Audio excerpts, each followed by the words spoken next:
4-inch suspension lift on my Ram 1500. I have a 2016. You see here's the kit number, and it's obviously ReadyLift. I'm having a problem with the fact my system is actually allowing the boots to drop so much that they're rubbing on both the lower control arm and also onto the strut. This side, and the passenger side, and the driver's side.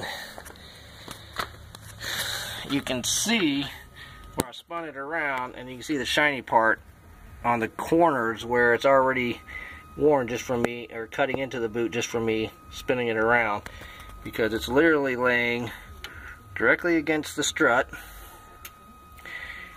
in the turn position and straight position. It's laying on the lower control arm, the front part of it where the strut attaches to, in 3 different areas.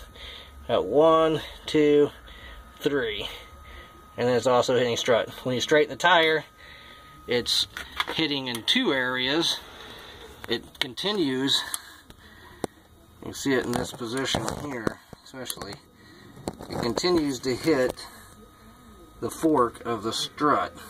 This is at full extension, so if you're going to do any off-roading and off-camber driving, there's a good chance that you're going to tear up your CV boot, and of course once that's tore up, expensive and a pain in the butt to replace. Once that's tore up, then you're going to have to probably buy a new axle, because it won't be long after that your CVs will start popping and being a problem.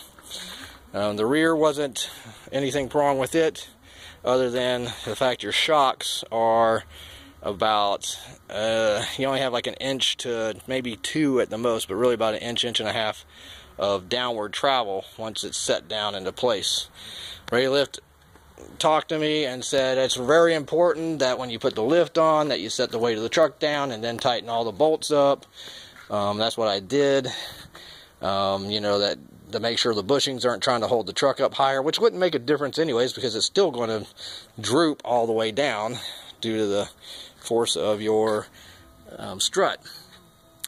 They also told me, well, then you really need to make sure the alignment's got to be done and done properly, otherwise that could cause a situation too. But their main thing was you can't overlift it or you can't underlift it.